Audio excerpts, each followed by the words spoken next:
from prime number. In last class we discussed about prime number related story. I mentioned story because we have not discussed in details whatever is there. But the definition of prime number, again, I am repeating the definition of prime number given in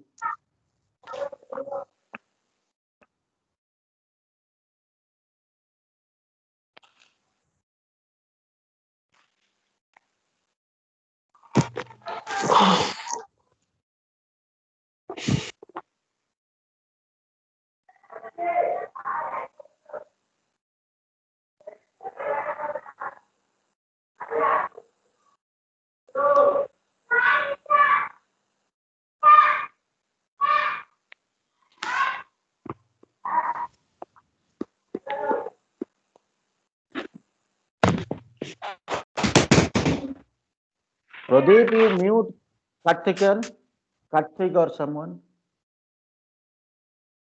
Okay.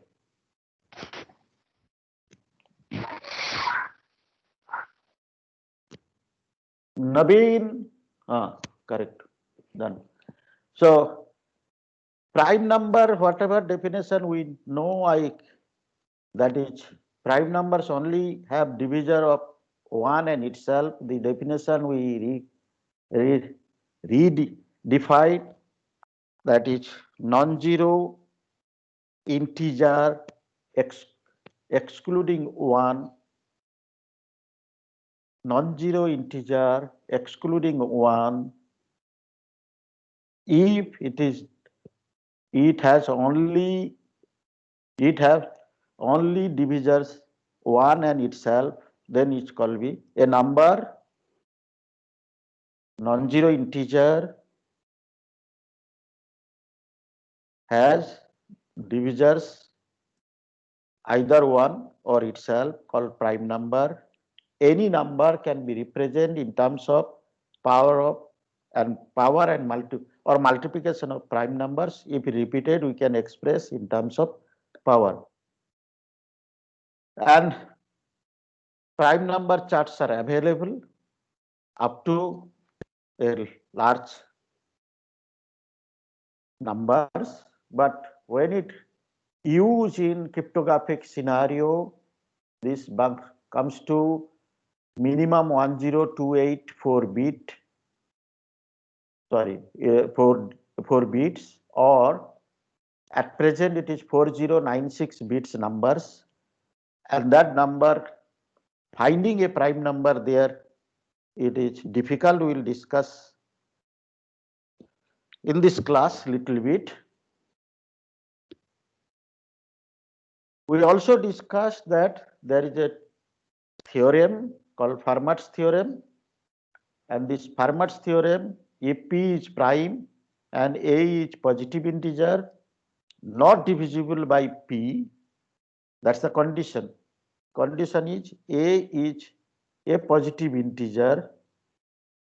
When it writes positive integer excluding 0, and in this case 1 is, it will satisfy for 1, so no problem, 1 to any positive integer, and it is not divisible by P, then a to the power P minus 1 equals to 1 mod P, where P is prime. In other way, a to the power P equal to a mod P. This is Fermat's theorem. It is a special case.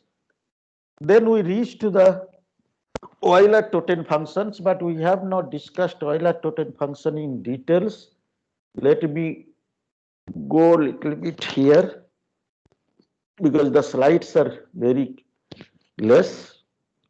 So let me talk about Euler-Toten functions little bit, then we will come back again. So Euler-Toten functions is, if we assume a number n equals to 12, so if any number any number, let m, if we do mod 12, we can have residue from 0, 1, 2 up to up to 11. Now you look excluding 0, 0 is not a residue, 0 is the divisible number is divisible by 12, so 0 is not the residue starts from 1 to 11. And if we go through 1 to 11, 1, 2, 3, 4, 5, 6, 7, 8, 9, 10, and 11, and if I look into the 12, 12 is relatively prime with 1, that is 1. Relatively prime means their GCD is 1. Then it comes to 5. 5, 12, their GCD is 1. Then 7, 12, this is GCD 1. And 11, 12, GCD is 1. So relatively prime residues are 4. So Euler-Toten functions, in this case, it is 4. Similarly,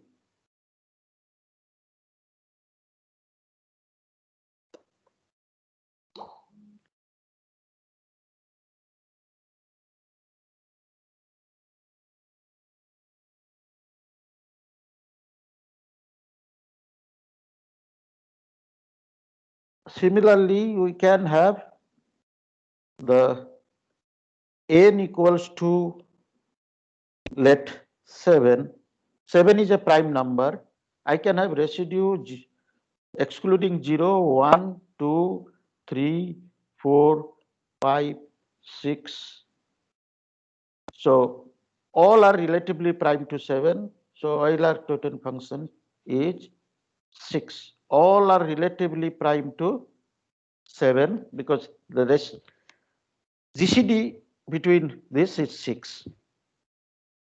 If I go back into this 12, 12 is actually can be written as 2 to the power 2 multiplied by 3. So how we will find the rest Euler-Toten functions or the residue for different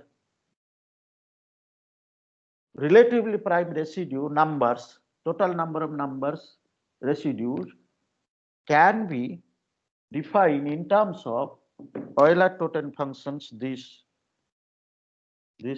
n equals to n, this is multiplications q by n.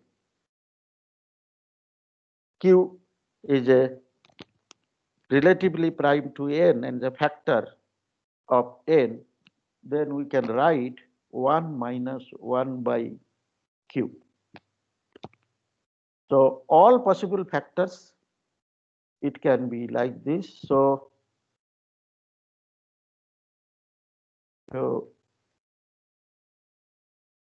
for example, if we take a number, the 12, if you put 12 here, you can have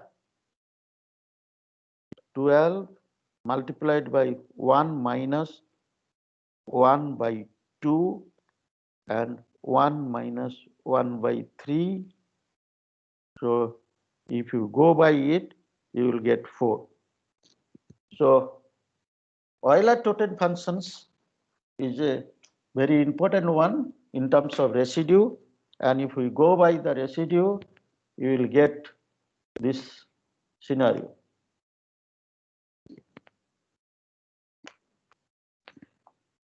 So in that way, Euler-Toten function table is shown here. You can see 12 is 4, and like this way we can create Euler-Toten functions for any number, B composite, B prime. If you can look into the prime, 2 is 1, 5, 4, this 7, 6, just n minus 1. Phi n equal to n minus 1, if it is prime. The other cases it will be less. Subsequently, Euler's theorem came up. He generalized the Fermat's theorem. A to the power phi n equals to 1 mod n in alternate form a to the power phi n plus 1 a mod n. So if I replace, if n is prime, if I replace n by p, then the Fermat's theorem will derive from here. So as I mentioned in the last class, in competitive examinations or any small any interview, they can give a big number to the power big some numbers. So some number to the smaller number to the power a bigger number, and they say the mod functions, mod using modulus. The calculation will be much easier if you know this Euler-Toten functions, and you can derive this and reach to this. So this is found to be very interesting and useful when you come to the calculations and deriving any formula or any scheme based on modular arithmetic and prime. Now question is coming that how I will know a number is prime or not. Obviously, if it is a large number, that is number is of 4096 bits, then it's not easy to find the number is a prime number or not. But for simplicity, we can say other than 2, all prime numbers are odd. So we can easily derive that if it is number picked up is found to be odd, then we can proceed. If it is even, it's factorizable. If it is factorizable, it is not at all a prime number. And subsequently, there are a lot of algorithms came up to find a prime number.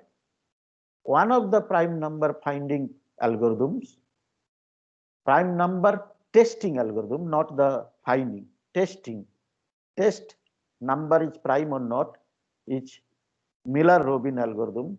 And till today, this algorithm is widely used.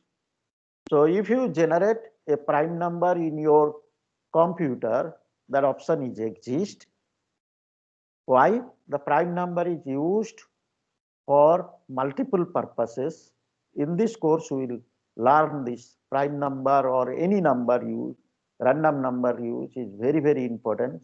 So prime number generation algorithm is available. It is used in any public key infrastructure. So if you install your browser, or if you, sorry, not browser, if you create your own system server and you want to add OpenSSL or Zero SSL or such free SSL certificates in your systems, you have to generate 2 prime numbers, sorry, the prime numbers, not only one, multiple, and you have to generate your private key as well as public key, and ultimately public key will be signed by party. So that case, as well as some other prime numbers are required. So those cases, if you go through it, prime number generations, you will find it will generate around, depends on your hardware. It takes 1 day, 2 days, maybe 10 minutes, maybe 5 minutes or few seconds, you will generate a prime number. But if you list the number, it tests and finally generate prime numbers, that huge number it will try. So it takes a number n and try to find it is a prime number or not.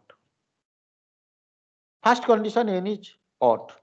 Once n is odd, find integer k and q with k greater than 0 and q odd, so that n minus 1 to the power k q.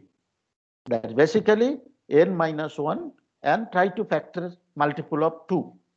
So take a multiple of 2, ultimately it will get q, and q is obviously will be odd, and looking the q and k, you look into this, generate these two, k accordingly, select a random number a in the range 1 to n minus 1. If a to the power q mod n equals to 1, then return inconclusive. What it means? A to the power q mod n equals to 1 inconclusive means it may be prime or pseudo prime. There is also a term called pseudo prime. If you try to read, you can find it out. Those are composite, but appears to be prime. For if this condition is not satisfied, then j equals to 0 to k minus 1, that's the k selected, a to the power 2, this j should be power a to the power 2 to the power j q mod n equal to n minus 1. This j should be power of 2. So a to the power j q mod n minus 1 equal to n minus 1. Then you return inconclusive, that is may be prime or pseudo prime, otherwise return composite. Fine. So first time you got inconclusive or composite. If composite, it is not a prime. Inconclusive, select A again, a new A, again proceed. Then inconclusive, again select A and continue this process as many times as possible.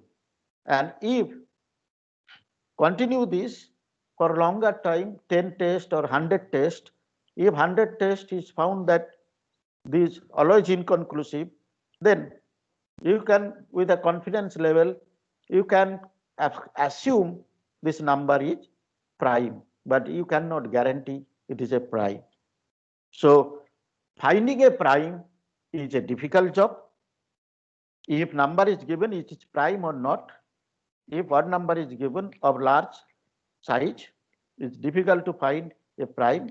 Obviously, you know, in India, one group did some work, that is Agarwal, Kayal and Saxena, is known as AKS algorithm of Kung Fu. Two BTech student and Maninder Agarwal came up with algorithm that it can be solved. Finding prime, it will be much easier. And they came up with the order, you can find it out, polynomial of order n to the power 8, I think so. You can check it. So, and it observed that the algorithm they have given, not that helping to finding a prime or not. So Miller-Robin algorithm now also remain popular and used everywhere. Chinese remainder theorem, I don't want to talk. Let me talk the other part. This is power of integers. It is basically discrete logarithm options is coming here. If you look into the modulus 19, we have possible residues. 19 is a prime number. Possible residues 1, 2, 3, 4, like this up to 18. So I have a set of elements 1 to 18, and I have modulo 19 operations, and it is power. Power means multiplication modulo 19. So I multiply, I pick up a number, for example, 1, and multiply a with a 1 time, 2 times, 3, 2 times, 3 times, 4 times, and so on. A will remain 1. If I take 2, 2 to the power 1 is 2, 2 to the power 2 is 4, and I continue this, when 2 to the power 8 will come, it will be more than 2 to the power 8 is 32, and 32 modulo 19 modulo 19, what will be the scenario? 2 to the power 8 is what? I first told wrongly. So basically 2 to the power 3 is 8, 2 to the power 4 is 16, 2 to the power 5 is 32, and 32 modulo 19 is 13. Similarly, every power and modulo if we do, we reach, and if comes to 2 to the power 18, it becomes 1. So indirectly, if I take one element and if I power it, and if I modulo, each and every element can be created. And if it's each and every element, but the sequence is different.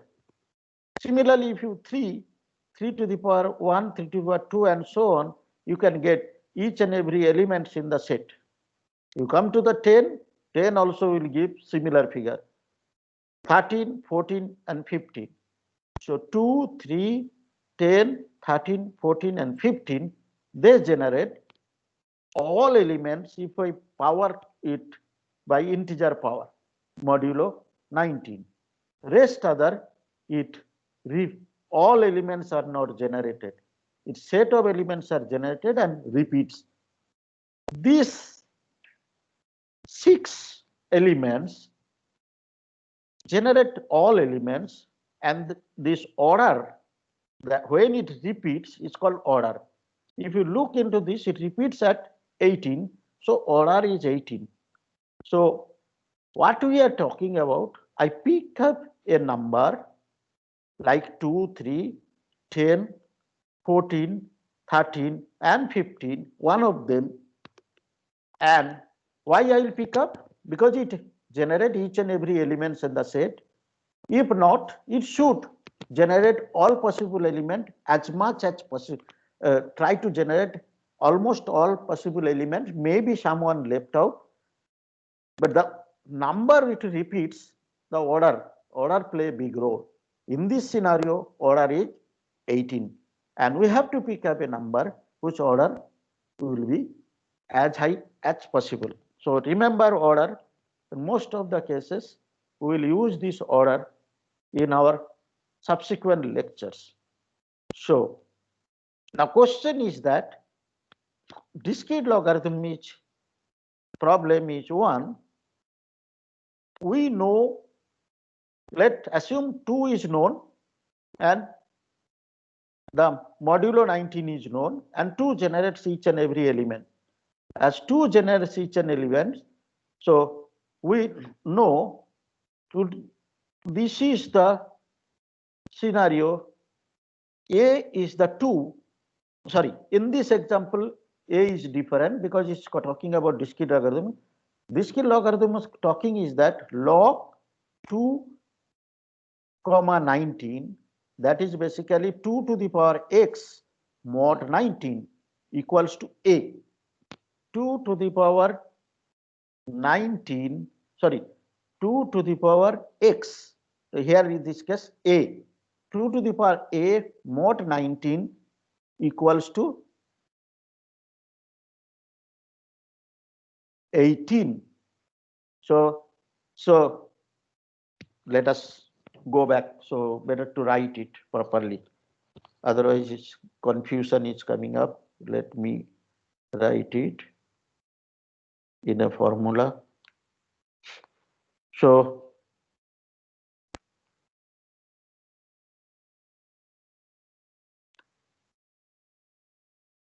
what I am telling is that 2 to the power A mod 19 equals to let x. So sorry.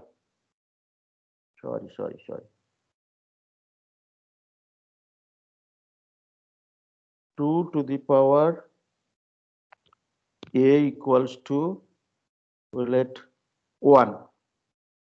So this is given. 2 to the power A mod 19 equals to 1.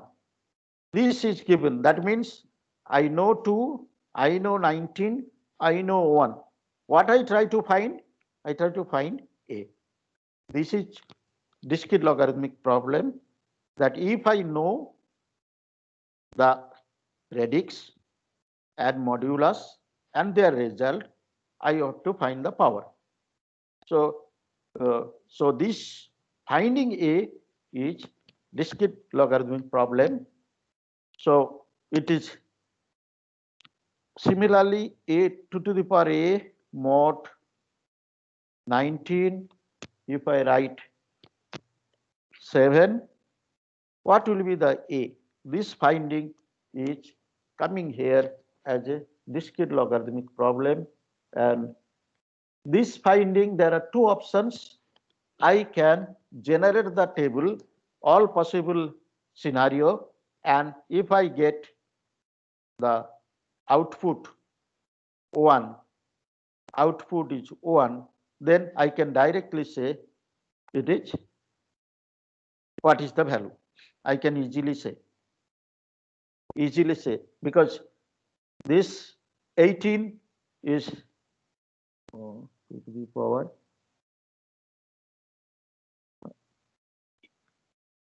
Here it is.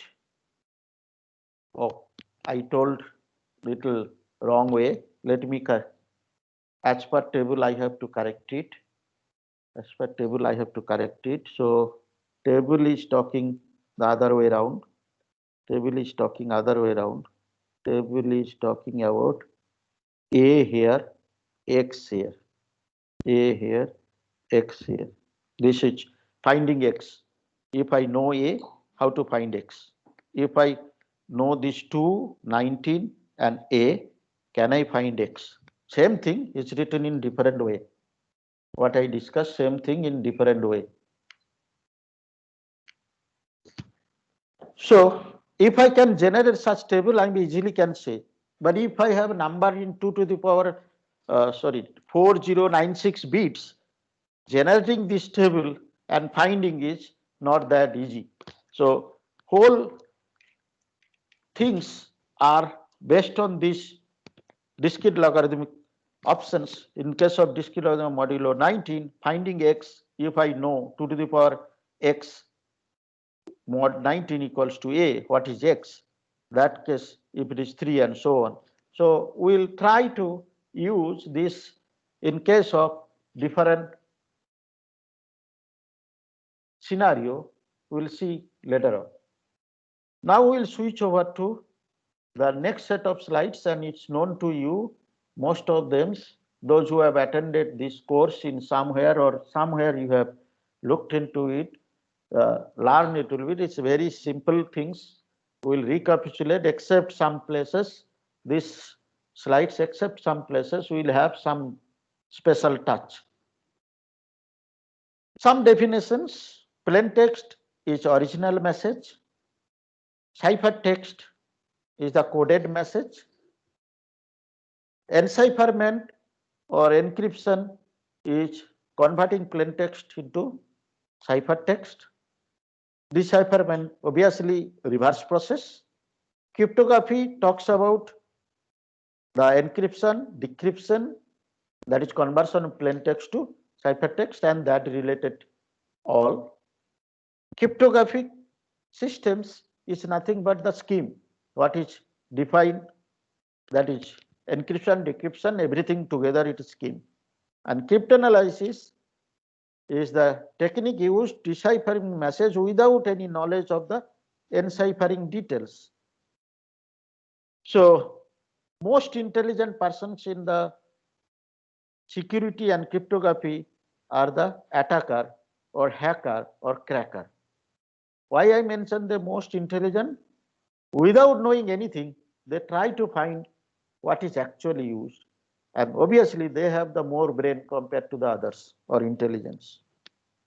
Cryptology talks about cryptography and cryptanalysis together. In this course, we will talk only cryptographic techniques, no, very less cryptanalysis. The model, if we look into the model, symmetric encryption model, symmetric word is used here because let us talk, then we'll come up. we have a plain text, we apply some encryption algorithm, and we use one parameter or key while encryption algorithm encrypting the plain text, and we will get the ciphertext, and ciphertext will go to the recipient, and recipient get back the original using another algorithm or same algorithm, depends on techniques or scheme. Obviously, it is a reverse process. Use in this case same parameter or the key and get back the original. Because the same parameter or key used in both sides, that's why I call symmetric encryption. Look into this now, whatever points I am talking. The encryption and decryptions are reversible process.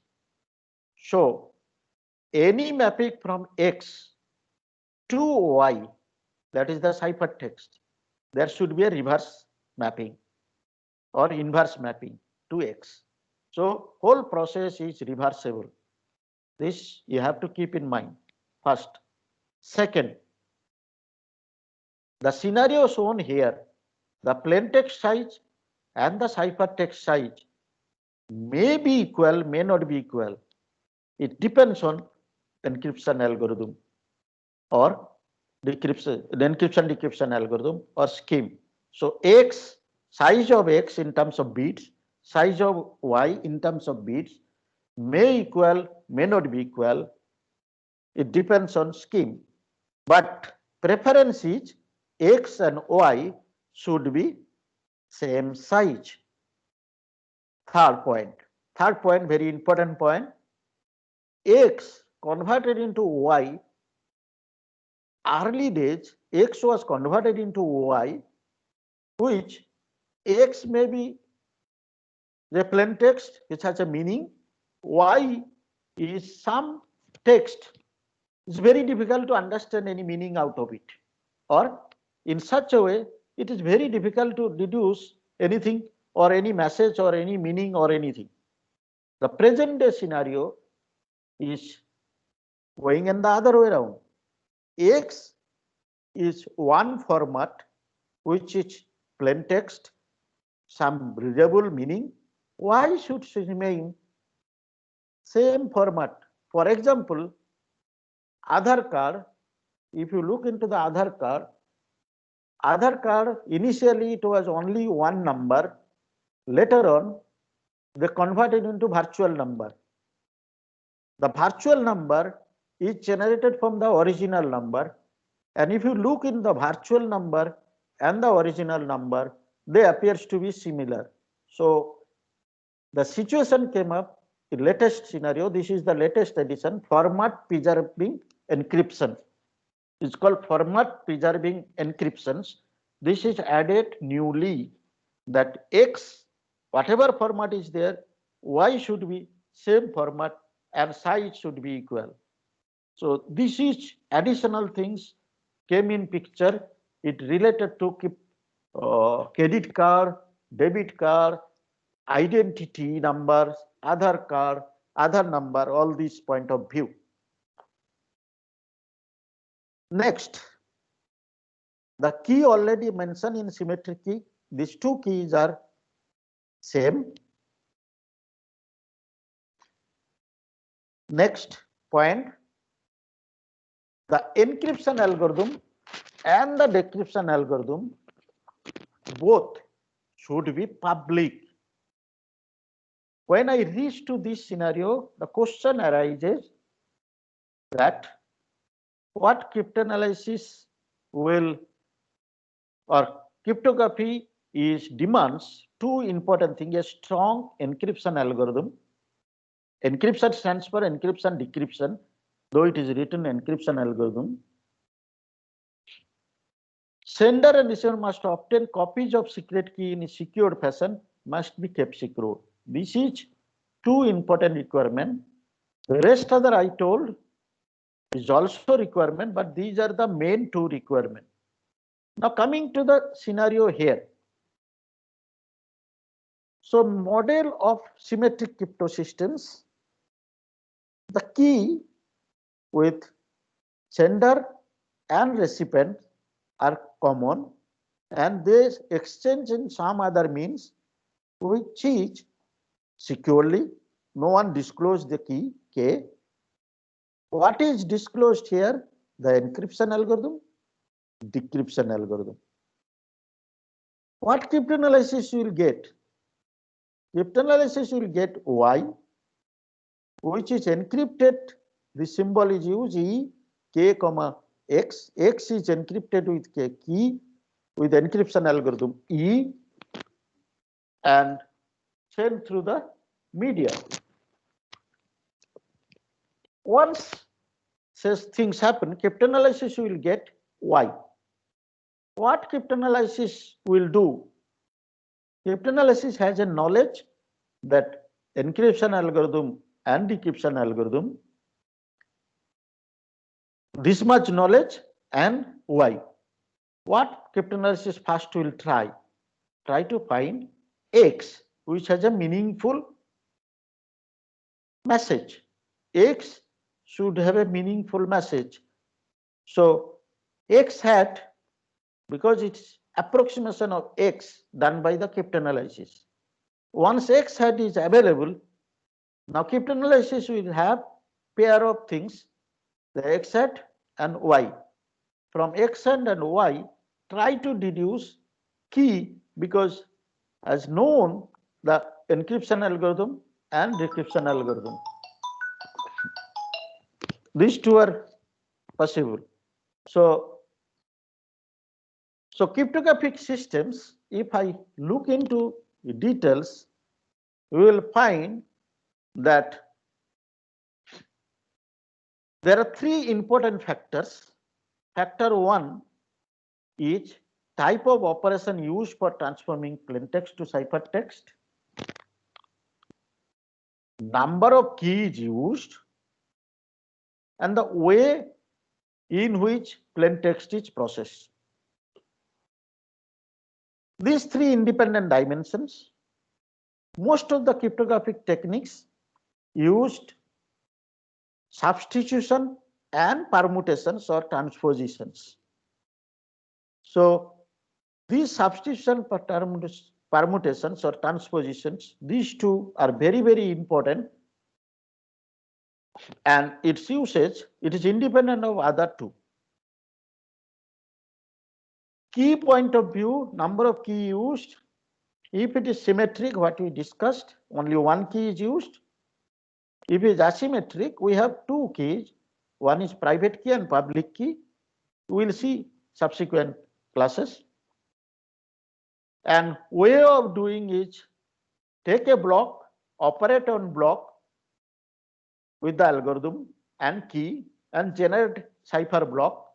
Take a plaintext block, apply the algorithm with a key and generate cipher block is called block cipher. In other case, consider that your data is stream of bits which have to be encrypted and your key will be used as a key stream encrypted, encryption bit by bit and sending. We will see in details subsequent classes. Cryptanalysis and brute force attack, these are the two different things. As I mentioned, cryptanalysis or cryptanalyzed attacker will try to find judicious way. Whole search space will not try. It try to reduce the search space and try to find it. But if you look into the brute force attack, you'll try all possible combinations exhaustively, but instead of all, they do try half. That's why it is written, attacker tries every possible key on a piece of ciphertext until an intelligible translation with plaintext is obtained. On average, half of possible keys must be tried to achieve the success on average. So try all possible means to find the things. It's called brute force attack. But cryptanalysis has the knowledge of algorithm and somehow got plain text or some portion of the plain text or some ciphertext obviously available.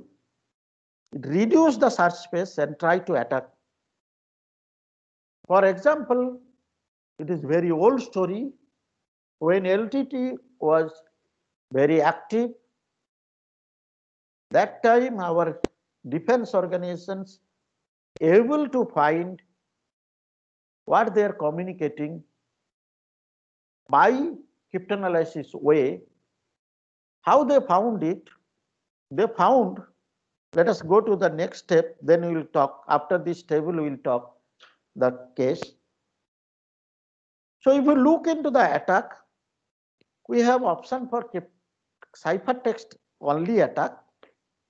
That is, encryption algorithm is known, ciphertext is known. The attacker will look into the ciphertext, try to find the plain text. This is one way. Known plain text, encryption algorithm is known, ciphertext is known. How this known plain text will come in picture?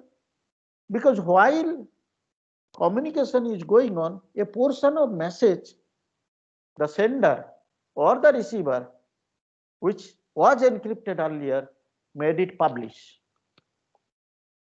So what it come into picture is that the cryptanalysis should look into the message and try to find which portion of the ciphertext it match with that.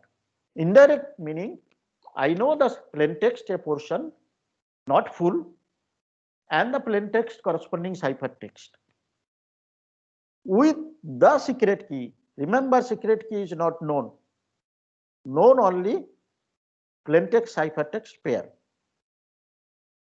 Other option is called chosen cipher plain text. It's basically known plain text and chosen plain text. What I discussed is the chosen plain text. So I picked up a plain text corresponding to the ciphertext and try to do it. Known plain text is cipher and this pair is already known, but only how much data you will use, that is the known plain text. Chosen text is combination of these two, plain text and ciphertext. What it came into picture that secret key is not known. However, we know partial plain text ciphertext pair. Either it is totally known, the plain text corresponding ciphertext, or it is chosen and it is very right, and target is to find the key. As I mentioned, the LTT time, we are supposed to have encryption algorithm is public, but reality, what is in place, which such organizations are utilizing, they do not public encryption algorithm also. So we remember what we are learning in our course, either most of them are obsolete or not used directly. What it mean by not used directly? In logical thinking or cryptography point of view, all algorithms should be public. Reality, the algorithm used in the things may not have public totally. Some portions may be hide. Again, I am repeating, we are pissed off between two standards, or we don't have any standard. The standard is dictated at present in ICT is by NIST or American Big Brother. The standards, if you go by, they impose conditions to other countries not to use some latest standard because they specifically kept for them and rest other can be they are used for other countries.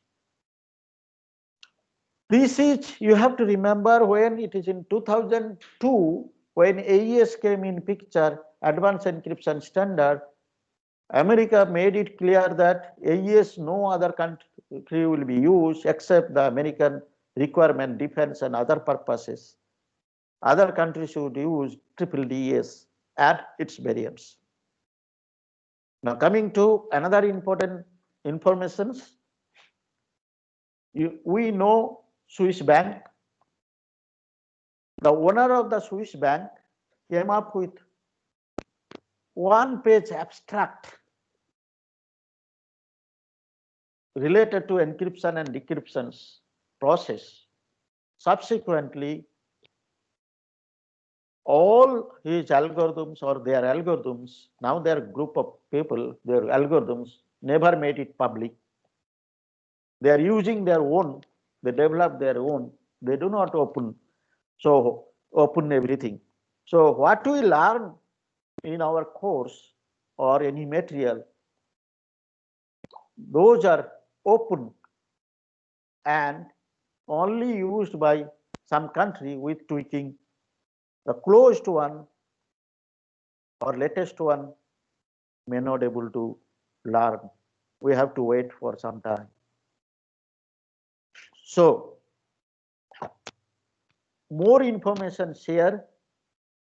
Someone can say, can I do very good job? Can I get good options to work in this area and be expert in this area?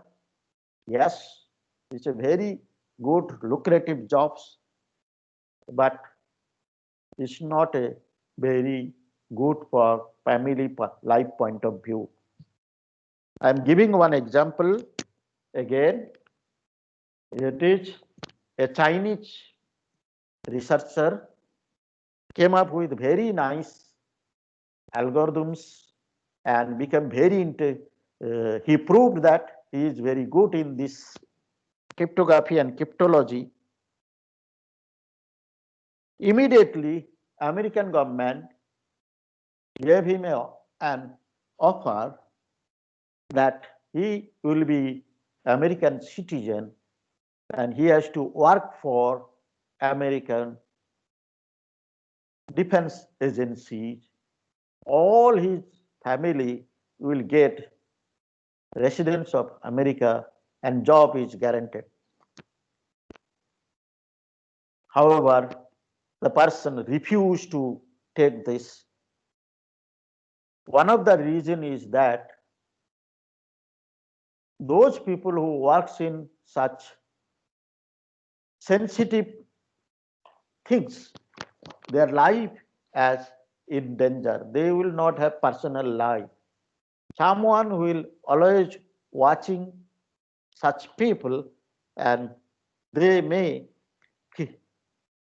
So the intelligence wing will be always behind such people. Anytime the person will open his mouth, he will be fired. And so personal life has nothing, will be always in watch. So this job is very good, everything is very good, but you will have to forget your personal life if you are in such scenario, this type of critical jobs. Now coming to today's one of the important slides here, encryption scheme security. It's a very important slide, but it's full of text. One important point is called unconditionally secure. No matter how much time an opponent has, it is impossible for him or her to decrypt the ciphertext simply because the required information is not there. This unconditionally secure is, you can say, very difficult to achieve. We will see subsequent classes. Whatever method cryptanalysis will do cannot break the system. Break the system means cannot get the key. Other option is called computationally secure. The cost of breaking the cipher exceeds the value of the encrypted informations. This is one of the important things. The time required to break the cipher exceeds the useful lifetime of information. Whole cryptographic systems in world running by the second statement, the computationally secure. If you go to your browser, if you find who are the certificate authority, you will find the very MasterCard, Visa card, American Express, then this is called, I'm forgetting, CCA. Like this, there are series of such. In OpenSSL, they have also option for certificates. Similarly, Zero SSL, they are also certifying authority. You will find so many public keys in your browser to check certificates. Now, if you look into the public key available in your browser corresponding to MasterCard or Visa or similarly other certifying agency, you will find multiple such public keys. Immediately question should arise, why multiple such public keys? Because every certifying agency, they have also a public key and they have also a private key. And that key has a lifetime. And they create lifetime of the key minimum 30 years and use for 10 years. So, and there is a ceremony happen when they declare new public key. And that ceremony, you have to have different certifying authority.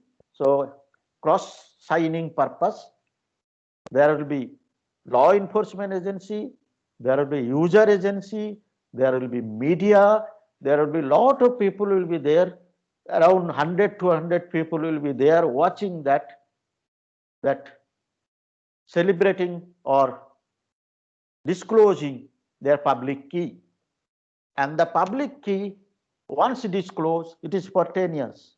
So at a certain interval, they disclose their new public key, and the old public key is used for those they have given certificate based on old public key. Right.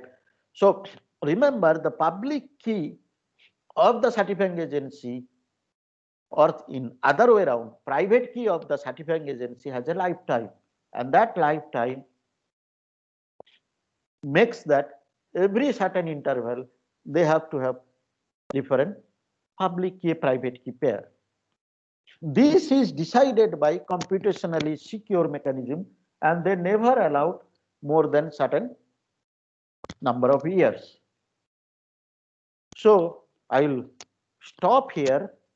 If anyone have any questions, please ask in any form, either here, chat box, mail, and other. So I close this class recording now, but I have to discuss related to the CAM project before